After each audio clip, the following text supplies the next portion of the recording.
Welcome to the deep dive. We're here to cut through the noise, get straight to what matters. And think about this feeling, right? Trying to find a job these days. It can honestly feel like you're stuck in some chaotic shopping mall, no signposts, just shouting signs everywhere, displays all looking the same, and you're just trying to figure out where to even go. It lacks meaning sometimes. And it's not just jobs, is it? That feeling of being completely overwhelmed by information, trying to find what's actually valuable, what's relevant for you. It's a daily thing. So many parts of life feel like that now. Well, today we're doing a deep dive into how one person, Dmitry Braverman, he's an IT project manager, got like over 20 years of experience, how he tackled this exact problem in his own job search. And what's really cool is that his solution, his personal fix, it actually points to something bigger, a really powerful idea about how we deal with information, how we get those aha moments without just drowning. Exactly. And for this, we're looking at two main things from Dmitry. One piece is where he breaks down his own pretty clever solution for job search burnout, how he built something specific, and the other outlines what he calls the principle of energy in interfaces. Sounds a bit technical, maybe, but it's really a fundamental idea. It helps explain why some apps or websites or even just processes we do every day, why they click with us or why they fail. It's all about the effort they demand. Right. So our mission here today isn't just about some, smart job search hack, though it is smart. Yeah. We want to unpack this bigger framework for cutting through all that noise, finding the good stuff, and crucially, getting back your own time and, frankly, your sanity. We're really focusing on why this matters to you, way beyond just finding a job. Okay, so let's get into it. Dmitry Braverman, he talks about job searching on places like LinkedIn.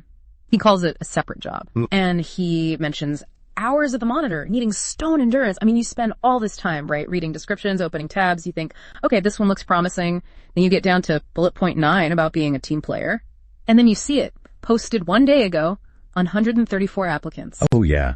That feeling. Yeah, I've definitely felt that, just staring at listings, feeling kind of hopeless. It really does feel like a full-time job sometimes with very little payoff. It totally does. And Dmitry really highlights how pointless and just draining that manual way of doing it is. You put in all this energy, all this time, just to probably lose out to someone who clicked apply like 3 hours before you did. It's not really a strategy. It's just burnout waiting to happen. Doing it manually is exhausting. Trying to write a custom cover letter for every single one, impossible. And it's so easy to miss some key requirement buried in the text.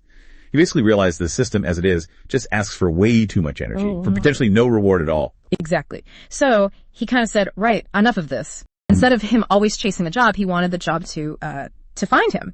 And here's where it gets really interesting. He decided to build a bot, a Telegram bot. But this wasn't just some simple little thing. He calls it a full automation system built using, those powerful no-code automation tools and proper database stuff behind it, all tailored exactly to what he needed.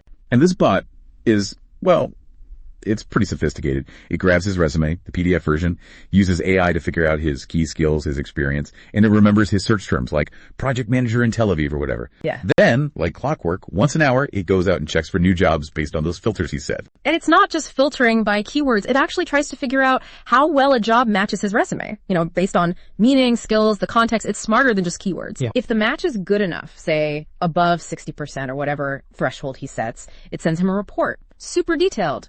Here's what matches, here's what doesn't, is it genuinely worth your time to apply? Everything else just gets tossed, no regrets. It's got some other really smart features too, like it can handle multiple users at once, different resumes, different search rules. It's multilingual, it can translate job posts into Russian, English, Hebrew, just on the fly. Okay, that's impressive. And it can even look for red flags, specific words in the job description that mean, nope, not for me. Things like no crypto or no relocation, or maybe he only wants product companies. It filters those out immediately. And get this, it can even take a shot at drafting a cover letter for him based on the job description and his resume. Gives him a massive head start if he does decide to apply. Okay, so that's the setup. It sounds amazing, but what did it actually do for Dmitry? Did it suddenly land him a bunch of job offers? Solve the core problem? Well, that's where the story takes a really interesting turn. And it's maybe not what you'd expect in the traditional sense, like did he get more interviews or offers immediately? No. The actual outcome, the number of positive responses he got back from employers, it stayed the same. He actually says, and this is a direct quote, the irony is that the result remained the same. He mentions, before I responded to maybe 10 vacancies a week. Now I respond to about 12 vacancies a day, often being one of the first people to apply. He continues, but the number of responses was 0, and it remains 0. Still zero. Still 0 initially in terms of offers coming from the bot's finds. But, and this is the crucial bit, that wasn't the real win. There's a different kind of value here entirely. What do you reckon that win was, considering how much effort he was putting in before? Okay.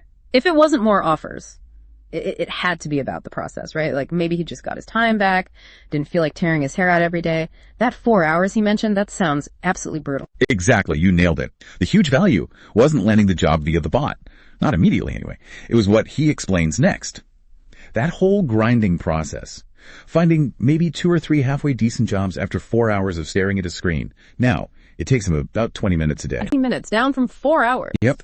He created this streamlined feed, filtered, clear, honest results hitting his telegram, and his conclusion is simple. And with this, one can live. He massively cut down the energy investment needed. He turned something unbearable into something, well, bearable. Manageable. Okay, that is the profound shift then. It wasn't about the final result changing overnight, but the experience of getting there. And this leads us perfectly into Dimitri's other big idea, right? The principle of energy and interfaces. Simplicity wins. Exactly. He argues that we as users will always gravitate towards the easiest path, the path of least resistance to get something done, even if the result isn't absolutely perfect. Think about Google search. Or Amazon's one-click buy. Or food delivery apps. Yeah, right. They all win because they make it easy. They minimize the effort we have to put in. We're basically wired to conserve energy. That's spot on. And if you connect that back, Braverman's point is that for anything, really a website, an app, even just how you organize your own work, reducing clicks, getting rid of unnecessary steps, simplifying things, it's absolutely key. Every tiny little obstacle, every bit of friction, it pushes people away. It makes them give up. The goal should always be the minimum energy needed from the user. Make it feel intuitive, effortless, like it just flows. And the genius of what Braverman did for himself was realizing that the real win wasn't just the external goal, the job. It was making the process of reaching for that goal livable, sustainable. Okay, so let's just pull that all together. Dimitri Braverman built this bot. It slashed the time and, more importantly, the energy he spent job searching. From a grueling 4 hours down to just 20 minutes a day. A huge difference. Yeah. And even though the number of job offers didn't change right away, the real value, the big win, was getting his time back, avoiding burnout, making a horrible process actually manageable, bearable. That perfectly shows this principle of energy in interfaces, in action. It's such a powerful reminder. Simplicity wins. Keep it easy. Even small hurdles can stop people cold. Braverman's personal victory, it wasn't just about what he was trying to achieve getting a job. It was about how he did it. He transformed the experience itself into something sustainable. And that transformation, that reclaiming of energy, can be a massive win all by itself. So, thinking about that, you've just heard how cutting down the energy needed can be a huge win, even if the ultimate goal hasn't quite arrived yet. It makes you wonder, doesn't it? Where else in your life? Maybe learning something new or managing all the information flying at you or even just tackling some chore you hate. Where could you apply this principle of energy? How could you transform your own experience? Reclaim some of that time, that focus, even if the perfect outcome is still down the road? It really raises a key question, I think. What's the low energy shortcut you could build or maybe just find today?